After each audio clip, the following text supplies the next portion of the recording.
एसआयटीची स्थापना झाली। मुळामध्ये पहिले जे आपण पाहत होतो की हे प्रकरण मुलीला छेडछाड पर्यंतच मर्यादित आहे का, हो, परंतु नंतर असं लक्षात आलं की ह्या मुलींना छेडछाड ही एका दिवसाची नाही तर अनेक महिन्यापासून वर्षापासून हे चालू होतं आणि हे प्रकरण एका मुलीबरोबर नव्हतं, तर अनेक मुली यात गुंतलेल्या होत्या आणि त्यांना नंतर त्यांच्याशी लग्न करणे किंवा त्यांचं धर्मांतर करणे हा सुद्धा एक त्यांचा प्रयत्न होता। म्हणून आता ह्या प्रकरणाला सरकारने अत्यंत गांभीर्याने घेतलेलं आहे, यासाठीची नेमणूक केलेली आहे आणि त्या संदर्भामध्ये जे लोक आहेत त्यांच्यावर आता ट्रॅप लावणं हे सरकारने आता प्राथमिक ठरवलेली आहे आणि त्यांच्यावरती आता मला वाटतं काही लोक अटक झालेत, परंतु आणखीन त्यांची मोठी साखळी कोणती आहे याचा शोध पोलीस घेत आहेत। पण IT सारख्या कंपनीमध्ये जिथे जास्तीत जास्त सेफ वातावरण किंवा मुली तरुणी जिथे जास्त जातात अशा ठिकाणी हे प्रकार घडत आहेत। मुळात कंपनी व्यवस्थापनानं आधीच लक्ष या प्रकरणी द्यायला पाहिजे होतं।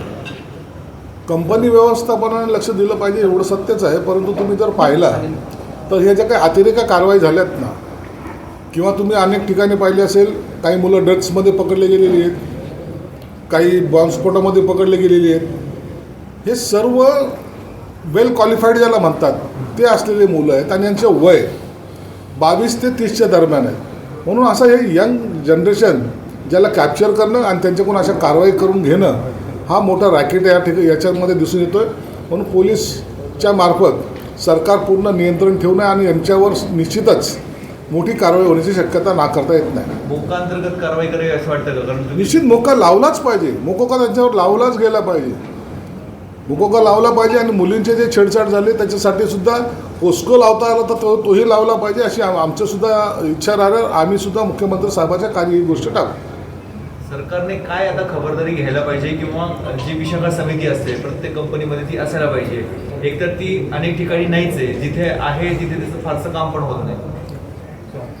हे गुन्हे घडतील किंवा घडायची शक्यता कमी असतात, म्हणून सरकार कधी कधी किंवा तिथलचे असलेले स्थानिक पातळीवरचे जे अधिकारी असतात निश्चित त्यांच्याकडून थोडं दुर्लक्ष होतं हे मानावंच लागेल। परंतु आता यापुढे ज्या कंपनीमध्ये महिला कामगार आहेत किंवा अधिकारी आहेत त्या ठिकाणी ह्या सगळ्या बाबीवर नियंत्रण हे त्या संबंधित कलेक्टरचं असलं पाहिजे, ही त्याची जबाबदारी आहे। म्हणून कलेक्टर हा त्या विभागाचा प्रमुख ज्याला धरलं जातं त्यांनी आता डोळे उघडे करून या सगळ्या गोष्टीकडे पाहिलं पाहिजे। काही ठिकाणी ते अधिकारी दिसतच नाही, हेच कशाला बाकी अदर जे ॲक्टिव्हिटीज आपण पाहतो दवाखान्यामध्ये सुद्धा त्यांचे जे कर्मचारी असतात ते दिसत नाहीत। म्हणून आता याला सरकारने गांभीर्याने घेतलेलं आहे आणि मला वाटतं कलेक्टरसुद्धा याच्यावर आता लक्ष ठेवतील। तर नाशिकमध्ये म्हाडा प्रकरण उघडकीस आलं होतं, त्यामध्ये जी अल्पसंख्याक समाजाला किंवा आपण म्हणूया दारिद्र्यरेषेखालील समाजाला जी घरं मिळाली पाहिजे 10% ती घरं त्यांना मिळू शकली नाही। त्या प्रकरणामध्ये अनेक अधिकारी यामध्ये दोषी आहेत असा विधानसभेमध्ये सुद्धा मला प्रश्न उपस्थित झाला होता, तर अजूनपर्यंत अधिकाऱ्यांवर कारवाई होताना या ठिकाणी नाही। या संदर्भामध्ये पूर्णपणे आता माझ्याकडे आजच्या घडीला तर माहिती नसल्यामुळे बोलता येणार नाही। खऱ्या प्रकरणात सुद्धा अनेक अधिकारी सहभागी आहेत, अधिकारी जात असल्यामुळे प्रचार प्रसार झाला असं म्हटलं जातं आणि अधिकाऱ्यांनीच प्रचार प्रसार जास्त केला आणि त्यांना पण ते घेऊन आले असं म्हटलं जातं। मी पहिल्या दिवसापासून आपल्याला सांगतोय की खरात प्रकरणाला अत्यंत गांभीर्यपूर्वक घेतलं पाहिजे। ही जी एकमेकाच्या विरोधात चिखलफेक चालली ही चिखलफेक थांबवा, खरात प्रकरणाला कमी पडेल किंवा तो खरात प्रकरणाला कमजोर करेल असं कोणतंही वक्तव्य करू नका। हा अत्यंत मोठ्या प्रमाणात त्यांनी केलेले गुन्हे आहेत,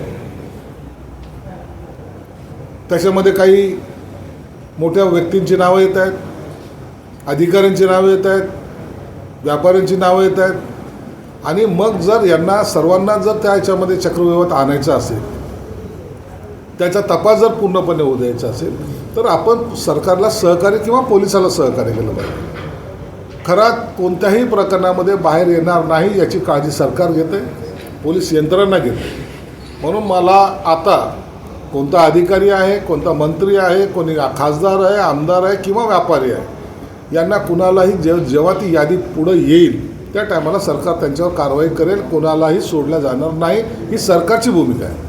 तर मागच्या काही दिवसांपासून बारामतीची निवडणूक लक्षात होतं, काँग्रेसने आता माघार घेतलेली आहे। थोडंसं म्हणजे माघार घ्यायला काँग्रेसने उशीर केला असं वाटतं आपल्याला? उशित आहे. काँग्रेसने अशा निवडणुकीमध्ये मुळामध्ये एक वेगळी लाट आहे ती. अजितदादाचा झालेला मृत्यू हे बारामतीकरांच्या मनावर झालेली ती जखम आहे. आणि अशा वेळेला राजकारण बाजूलाच ठेवून, जसं आपण आर पाटला संदर्भात केलं होतं त्याच पद्धतीने हे राजकारण बाजूला ठेवून आपण बिनशर्त सुमित्रा वहिनीला निवडून आणायला पाहिजे होतं, ही सगळ्याची भूमिका होती. मला वाटतं काँग्रेसने सुद्धा आता जर पाठिंबा काढला आहे तर त्याचंसुद्धा आम्ही स्वागत करू. आणि अशा घटना ह्या कोणत्याही राजकीय पक्षाच्या कोणत्याही नेतेबाबत घडल्या तर आपण सर्वांनी एकत्रितपणे ही आपल्या असलेली महाराष्ट्रीय संस्कृती दाखवून दिली पाहिजे. मला वाटतं आता सुमित्रा वहिनी चांगल्या पद्धतीने राजकारण करू शकतील आणि त्यांनासुद्धा बारामतीकर खऱ्या अर्थानं अजितदादाला जी श्रद्धांजली द्यायची होती ती या माध्यमातून ते देतील. साहेब, मागच्या काही दिवसांपासून आपले मुख्य नेते एकनाथ शिंदे साहेब हे पक्षामध्ये फेरबदल करणार आहेत अशा पद्धतीची चर्चा आहे. काही आपल्याला या संदर्भात कल्पना आहे किंवा काय नेमकं होणार आहे फेरबदल? एक लक्षात घ्या, कोणताही पक्ष असेल पक्षामध्ये काम करण्याची एक पद्धती असते आणि आमच्याकडे एकनाथ शिंदे साहेब हे पक्षाचे प्रमुख आहेत. त्यांना सर्वांनी आम्ही मिळून दिलेले अधिकार आहेत. कुणाला कोणत्या पदावर ठेवायचं, कुणाला कोणत्या पदावरून काढायचं, कुणाला आणखीन काय वर्णी लावायची आणि कोणती निवडणूक लढवायची, कुणाला तिकीट द्यायचे, हे सर्व बाबीचे अधिकार हे एकनाथ शिंदे साहेबांना. आणि पक्ष मजबूत होण्यासाठी जर त्यांनी कोणताही निर्णय घेतला, मग तो किती चांगला असो की कडवट असो, त्याला सर्वांनी एकमुखी पाठिंबा द्यायचा, हे आमच्या पक्षाचं सूत्र आहे. हा पक्ष शिवसेना प्रमुखांच्या विचारावर चालतो. शिवसेना प्रमुखसुद्धा कधीही त्यांनी अशी हायगाई केली नाही. तुम्हाला माहिती असेल, मनोहर जोशींचा राजीनामा घ्यायला एका शिवसैनिकाला पाठवलं होतं. ही ताकद शिवसेना प्रमुखाची होती आणि त्यांचे जर आम्ही विचार घेऊन पुढे चाललो असेल तर ती ताकद आमच्या एकनाथ शिंदे साहेबांमध्ये आहे आणि ते जे निर्णय घेतील ते आम्हा सर्वांना मान्य आहे. म्हणून पक्षवाढीसाठी जे जे करता येईल ते शिंदेसाहेब करतात, त्यांचं आम्ही सगळेजण स्वागत करतो. पण म्हणजे काय होणार आहे नेमकं फेरबदल म्हणजे काय? फेरबदल वगैरेचा प्रश्न येत नाही. प्रत्येकाला त्यांनी हिंट दिलेली की तुम्ही काम करा, पक्ष वाढवा. सत्ता ही पक्ष वाढवण्यासाठी कामं आली पाहिजे, लोकांची कामं करण्यासाठी कामं आली पाहिजे, लोकांमध्ये मिसळण्यासाठी कामं आली पाहिजे, पदाधिकाऱ्याची कामं झाली पाहिजे आणि पक्षाला मजबूती आली पाहिजे. हा त्याच्या मागचा विचार आहे. असं सांगून कुणाला तातडीने बदलला वगैरे असं नसतं.